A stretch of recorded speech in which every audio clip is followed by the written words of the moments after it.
Colours Kannada ಅಲ್ಲಿ ಒಂದು ಹೊಸ ಸೀರಿಯಲ್ ಬರ್ತಿದೆ. ಅದು ನಮ್ಮೆಲ್ರಿಗೂ ಗೊತ್ತಿರೋ ಹಾಗೆ ಭಾರ್ಗವಿ LLB. ಈ ಭಾರ್ಗವಿ LLB ಸೀರಿಯಲಲ್ಲಿ ಭಾರ್ಗವಿ ಬಗ್ಗೆ ಸಾಕಷ್ಟು ಜನಕ್ಕೆ ಮಾಹಿತಿ ಇದೆ. ಆದರೆ ಅದರಲ್ಲಿ ಇರುವಂತಹ ಹೀರೋ ಯಾರು ಅಂತ ಹೇಳಿ ಸಾಕಷ್ಟು ಜನ ಹೆಣ್ಮಕ್ಳು ಕೂಡ ಹಾಗೆ ಹುಡುಕ್ತಾ ಇದ್ರು. ಇವತ್ತು ಅವ್ರು ನಮ್ಮ ಜೊತೇಲಿದ್ದಾರೆ. ಸರ್, ಹೇಳಿ, ಈಗ ಭಾರ್ಗವಿ LLBಯಲ್ಲಿ ನಿಮ್ಮ ಪಾತ್ರ ಏನು? ಅಂದರೆ ನಿಮ್ಮ ಪ್ರೋಮೋ ಬಂದಾಗ ಯಾರದು ಹೊಸ ಫೇಸು, ನಮ್ಮ ಕನ್ನಡದಲ್ಲಿ ಯಾರಪ್ಪ ಹೊಸಬ್ರು ಹೀರೋ ಅಂತೆಲ್ಲ ಸಾಕಷ್ಟು ಚರ್ಚೆ ಆಯಿತು. ಹೇಗೆ ಸಿಕ್ತು, ನಿಮ್ಮ ಪಾತ್ರ ಏನು?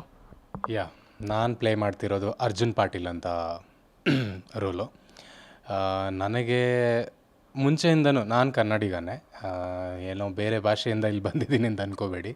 ನಾನು ಕನ್ನಡದವನೇ, ಬಟ್ ಇಲ್ಲಿ ತನಕ ಮಾಡಿರಲಿಲ್ಲ. ಇವಾಗೊಂದು ಅಪಾರ್ಚುನಿಟಿ ಸಿಕ್ಕಿದೆ.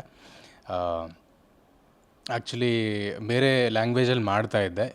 This is the first time in Kannada. ತುಂಬ ಖುಷಿ ಆಗ್ತಾಯಿದೆ. This is the right time ಅನಿಸುತ್ತೆ. ಅಂದರೆ ತುಂಬ ಮೇ ಬಿ 1 ವರ್ಷದಿಂದ ಐ ವಾಸ್ ಜಸ್ಟ್ ಟ್ರೈಯಿಂಗ್, ಅಂದರೆ ಡೇಟ್ಸ್ ಅಡ್ಜಸ್ಟ್ ಆಗಿಬಿಟ್ಟು ಇಲ್ಲಿ ಸ್ಟಾರ್ಟ್ ಮಾಡಬೇಕು ಅಂತ.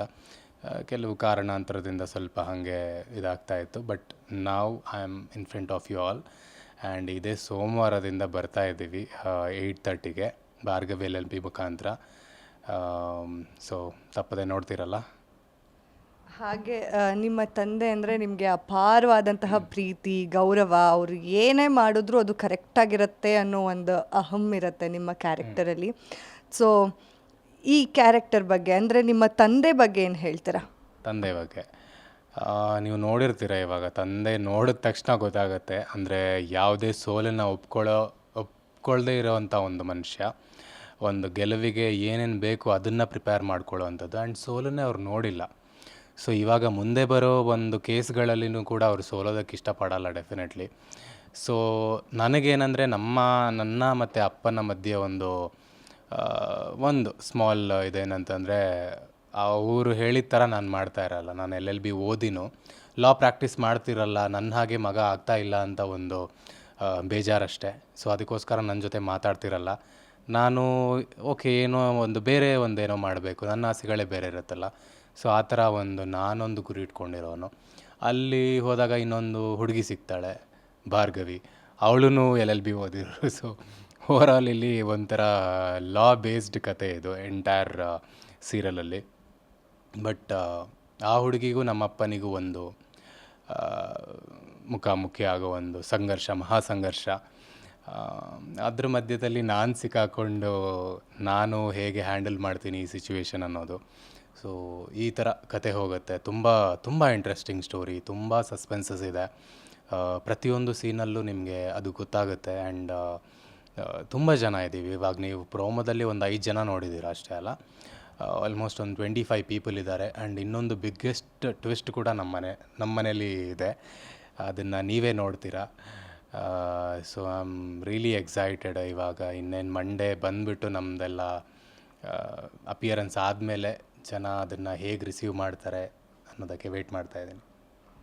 ಹಾಗೆ ಭಾರ್ಗವಿ LLBಗೆ, ಅಂದರೆ ನೀವು ಹೇಳಿದ್ರಿ ಈ ಹಿಂದೆ ನಾನು ಬೇರೆ ಭಾಷೆಯಲ್ಲಿ ಮಾಡಿದ್ದೀನಿ, ಕನ್ನಡದಲ್ಲಿ ಇದೆ ಮೊದಲನೇ ಸೀರಿಯಲ್ ಅಂತ. ಕರೆ ಬಂದಾಗ, ಅಂದರೆ ಈ ಥರ ನಿಮ್ಗೆ ಒಂದು ಸೀರಿಯಲ್ ಆಪರ್ಚುನಿಟಿ ಬಂದಾಗ ನಿಮ್ಮ ಫೀಲಿಂಗ್ ಏನಾಗಿತ್ತು ಅಂತ? ನಾನು ಆ್ಯಕ್ಚುಲಿ ಬೇರೆ ಒಂದು ಪ್ರಾಜೆಕ್ಟಿಗೆ ನಾನು ಲುಕ್ ಟೆಸ್ಟ್ ಕೊಟ್ಟಿದ್ದೆ. ಅದು ಸ್ವಲ್ಪ ಫೈನಲ್ ಮೊಮೆಂಟಲ್ಲಿ ಒಂದು ಸ್ವಲ್ಪ ಪ್ರಾಬ್ಲಮ್ ಆಯಿತು.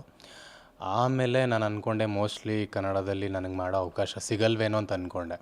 ಯಾಕಂದರೆ ಜನ ಯಾವ ಥರ ಹೇಗೆ ಅಕ್ಸೆಪ್ಟ್ ಮಾಡ್ತಾರೆ ಅಂತ ನನಗೆ ಗೊತ್ತಿಲ್ಲ ಅಲ್ಲ. ಆಮೇಲೆ ಇದೊಂದು 1 ಮಂತ್ ಗ್ಯಾಪಲ್ಲಿ ಅಥವಾ ಮೇ ಬಿ 15 ಡೇಸ್ ಗ್ಯಾಪಲ್ಲಿ ಇದು ಬಂದಿದ್ದು. ಫಸ್ಟ್ ಕಾಲ್ ಬಂದಾಗ ನಾನು ಇದು ಆಗುತ್ತೋ ಇಲ್ವೋ ಅನ್ನೋ ಡೌಟಲ್ಲಿದ್ದೆ. ಅಂದರೆ ನಿಜ ಹೇಳಬೇಕಂದ್ರೆ ನಾನು ಅವಾಗ ಮೋಸ್ಟ್ಲಿ ಆಮೇಲೆ ಮೇ ಬಿ ಚಾನಲಿಂದ ಓಕೆ ಆಗುತ್ತೋ ಅದು ಇದು ಅಂತ ನಾನೊಂದು ಸ್ವಲ್ಪ ಇದರಲ್ಲಿದ್ದೆ. ಬಟ್ ದೆನ್ ಫೈನಲ್ ಆಗಿ ನಾನೇ ಮಾಡಬೇಕು ಅಂತಿದ್ದಾಗ ಇಟ್ ವಾಸ್ ಆಲ್ ಡೆಸ್ಟಿನ್ಡ್ ಅಂತಾರಲ್ಲ. ಸೊ ಈ ಕತೆಗೆ ನಾನೇ ದ ಮೇನ್ ಲೀಡ್ ಅಂತ ಹೇಳಿದಾಗ ನನಗೆ ತುಂಬ ಖುಷಿ ಆಯಿತು. ಯಾಕಂದರೆ ನಾನು ತುಂಬ ವರ್ಷದಿಂದ ಕನ್ನಡ ಮಾಡಬೇಕಂತ ಇದ್ದೆ. ಆ್ಯಂಡ್ ಸ್ವಪ್ನ ಕೃಷ್ಣ ಮ್ಯಾಮ್ ಪ್ರೊಡಕ್ಷನಲ್ಲಿ ಮಾಡ್ತಾ ಇರೋದು ತುಂಬ ಖುಷಿ ಆಗ್ತಿದೆ. ಅಂದರೆ ತುಂಬ ಕಲಿಯೋದಿದೆ. ಪ್ರತಿಯೊಂದು ಸೀನಲ್ಲೂ ನಾವು ಕಲಿತಾ ಇದ್ದೀವಿ. And I am really glad ನನಗೆ ಈ ಒಂದು ಪ್ರೊಡಕ್ಷನ್ನು ಆ್ಯಂಡ್ ಕಲರ್ಸ್ ಕನ್ನಡದಲ್ಲಿ ಲಾಂಚ್ ಆಗ್ತಾಯಿದ್ದೀನಿ. I am very happy. ಯಾವತ್ತಿಂದ ಶೂಟಿಂಗ್ ಶುರು ಆಗಿದ್ದು, ಅಂದರೆ ಎಷ್ಟು ದಿನ ಈಗಾಗಲೇ ಕಂಪ್ಲೀಟ್ ಆಗಿದೆ? ನಮಗೆ ಪ್ರಾಬಬ್ಲಿ ಲಾಸ್ಟ್ ಜಾನ್ ಲಾಸ್ಟಲ್ಲಿ ಸ್ಟಾರ್ಟ್ ಆಗಿದ್ದು. ಮೇ ಬಿ ಒಂದು 2 ಡೇಸ್ ಮಾಡಿದರು ಅಷ್ಟೇ. ಅಂದರೆ ಸೆಟ್ ರೆಡಿ ಆಗಿರಲಿಲ್ಲ ಅಂತ ನಂದು ಹೀರೋಯಿಂದು ಒಂದು 2 ದಿನ ತೊಗೊಂಡಿದ್ರು. ಅಂದರೆ ನಾವು ಮೀಟ್ ಆಗೋ ಒಂದು ಸೀನ್ ಥರ ನಾವಿಬ್ಬರೇ ಇದ್ದಿದ್ದು. ಆಮೇಲೆ ಇವಾಗ ಎನಿವೇಸ್ ಟೆಲಿಕಾಸ್ಟ್ ಡೇಟ್ ಬಂದಿದೆಯಲ್ಲ, ಸೊ ಇವಾಗ ನಮ್ಮನೆ ಸೀನ್ಸ್ ಎಲ್ಲ ಮಾಡಿದ್ದಾರೆ. ಒಂದು 3 days of party scenes and ನಮ್ಮನೆ ಸೀನ್ಸು. ಇವಾಗ ಆಲ್ರೆಡಿ ನಾವೆಲ್ಲ ತುಂಬ ಕನೆಕ್ಟ್ ಆಗಿದ್ದೀವಿ ಆ್ಯಂಡ್ ತುಂಬ ಸಪೋರ್ಟ್ ಮಾಡ್ತಾರೆ ಬೇರೆ ಆರ್ಟಿಸ್ಟ್ಗಳು ಕೂಡ. ಅಂದರೆ ನಾನೇನಾದರೂ ಹೆಚ್ಚು ಟೇಕ್ ತಗೊಂಡ್ರು ಎಲ್ಲರೂ ಕೋಆಪ್ರೇಟ್ ಮಾಡ್ತಾರೆ ಆ್ಯಂಡ್ ಚೆನ್ನಾಗಿ ಹೋಗ್ತಾ ಇದೆ. ಓಕೆ, ಈಗ ನಿಮ್ಮ ಸೀರಿಯಲ್ ಮಾರ್ಚ್ 3ಕ್ಕೆ ತೆರೆ ಕಾಣ್ತದೆ, ಅಂದರೆ ಟೇಕ್ ಆಫ್ ಆಗ್ತಿದೆ 8:30ಕ್ಕೆ. ಎಷ್ಟು ನರ್ವಸ್ನೆಸ್ ಇದೆ ನಿಮಗೆ ಅಂತ? ಭಯ ಏನಾದರೂ ಇದೆಯಾ? ಅಥವಾ ಅಂದರೆ ನನ್ನ ಫಸ್ಟ್ ಕನ್ನಡ ಸೀರಿಯಲು, ಜನ ನನ್ನನ್ನು ರಿಸೀವ್ ಮಾಡ್ತಾರಾ ಅನ್ನೋ ಟೆನ್ಷನ್ ಇದೆಯಾ? ಹೇಗೆ ಬರುತ್ತೆ, ಯಾವ ಥರ, ಏನು ಫೀಲಿಂಗ್ ಇದೆ ಅಂತ? ಜನ ರಿಸೀವ್ ಮಾಡ್ತಾರೆ ಅನ್ನೋದು ಗ್ಯಾರಂಟಿ ಇದೆ. ಬಟ್ ಯಾಕೆಂದರೆ ಕಥೆನ ರಿಸೀವ್ ಮಾಡ್ತಾರೆ, ನನ್ನ ಕ್ಯಾರೆಕ್ಟರ್ನ ರಿಸೀವ್ ಮಾಡೇ ಮಾಡ್ತಾರೆ. ಅಷ್ಟು ಒಂದು ಪಾಸಿಟಿವ್ ಕ್ಯಾರೆಕ್ಟರ್, ಬಿಂದಾಸ್ ಆಗಿ. ಅಪ್ಪ ಅಲ್ಲಿ ನನ್ನ ಬಗ್ಗೆ ಒಂದು ಕೋಪದಲ್ಲಿದ್ರೂ ಅದನ್ನು ಲೈಟಾಗಿ ತಗೊಂಡು ಸ್ಮೈಲ್ ಮಾಡ್ತಾ ಇರ್ತೀನಿ ನಾನು. ಮನೇಲಿ ಎಲ್ರಿಗೂ ಒಂದು ಖುಷಿನ ಹಂಚೋ ಕ್ಯಾರೆಕ್ಟ್ರು. ಅಜ್ಜಿ, ಅವ್ರ ಜೊತೆ ಮಾತಾಡೋರು ಯಾರೂ ಇಲ್ಲ. ಅಜ್ಜಿ ಜೊತೆ ನಾನು ಟೈಮ್ ಸ್ಪೆಂಡ್ ಮಾಡ್ತೀನಿ, ಪ್ರತಿದಿನ ಅವ್ರ ಜೊತೆ ಹೋಗಿ ಮಾತಾಡ್ತೀನಿ. ಈ ಕಡೆ ಭಾರ್ಗವಿ, ಅವಳ ಒಂದು ಟೆನ್ಷನ್ನು, ಅವಳ ಒಂದು ಕೇಸು, ಅವಳ ಜೊತೆ ನಾನೊಂದು ಹೋಗಿ ನಾಟಿಯಾಗಿ ಒಂದು ಮಾತಾಡೋದು, ಕಾಲೆಳೆಯೋದು, ಅದು ಮಾಡ್ತೀನಿ. ಸೊ ಆ ಥರದ್ದೆಲ್ಲ ಕ್ವಾಲಿಟೀಸ್ ಇದೆ. ಆ್ಯಂಡ್ ಅಪ್ಪ ಮತ್ತು ಇವಳ ಮಧ್ಯದಲ್ಲಿರ್ತೀನಿ. ಆ್ಯಂಡ್ ಡೆಫಿನೆಟ್ಲಿ ಜನ ಇಷ್ಟಪಡ್ತಾರೆ ಆ್ಯಸ್ ಅರ್ಜುನ್ ಅಂತ ಅಂದ್ಕೊಂಡಿದ್ದೀನಿ. ಸೊ ನೋಡಬೇಕು, ಕಾದು ನೋಡಬೇಕಷ್ಟೆ. ಆ್ಯಂಡ್ ನೀವು ಭಾರ್ಗವಿ LLB ಸೀರಿಯಲ್ನಲ್ಲಿ ಅರ್ಜುನ್ ಪಾಟೀಲ್ ಪಾತ್ರವನ್ನು ನೋಡಿ ಇಷ್ಟಪಡೋದ್ರಲ್ಲಿ ಡೌಟೇ ಇಲ್ಲ, ಗ್ಯಾರಂಟಿಯಾಗಿ ಇಷ್ಟಪಡ್ತೀರಾ, ನನ್ನನ್ನು ರಿಸೀವ್ ಮಾಡ್ಕೋತೀರಾ ಅಂತ ಅವ್ರು ಈಗಾಗಲೇ ನಮಗೆ ಹೇಳಿದ್ದಾರೆ.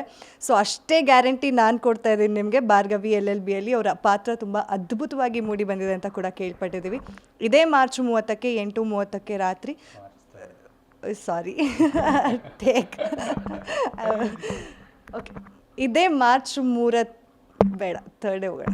ಓಕೆ, ಇದೇ ಮಾರ್ಚ್ 3 ಪ್ರತಿ ರಾತ್ರಿ 8:30ಕ್ಕೆ ಸೋಮವಾರದಿಂದ ಶುಕ್ರವಾರ ನೀವು ಕಲರ್ಸ್ ಕನ್ನಡ ವಾಹಿನಿಯಲ್ಲಿ ಭಾರ್ಗವಿ LLBಯನ್ನು ನೋಡ್ಬೋದು. ಹಾಗೆ ನಿಮ್ಮ ಏನಾದರೂ ಕ್ವಶನ್ಸ್ ಇತ್ತು ಅಂದರೆ, ನಿಮ್ಗೇನಾದ್ರು ಡೌಟ್ಸ್ ಇತ್ತು ಅಂದರೆ ಡೈರೆಕ್ಟ್ ಅವ್ರ ಇನ್ಸ್ಟಾಗ್ರಾಮ್ಗೆ ಒಂದು ಮೆಸೇಜ್ ಹಾಕ್ಬಿಡಿ, ಯಾಕೆ ಏನು ಎತ್ತ ಅಂತ ನೀವೇ ಅವ್ರನ್ನ ಕೇಳ್ಕೊಬೋದು. ಇದೇ ಹೊತ್ತಿನ ಸ್ಪೆಷಲ್ ಸ್ಟೋರಿ ನೋಡ್ತಾ ಇರಿ guarantee news. Camera person Ajay ಜೊತೆ ಚಂದನ. ಗ್ಯಾರಂಟಿ ನ್ಯೂಸ್, ಸುದ್ದಿ ಖಚಿತ, ನ್ಯಾಯ ನಿಶ್ಚಿತ.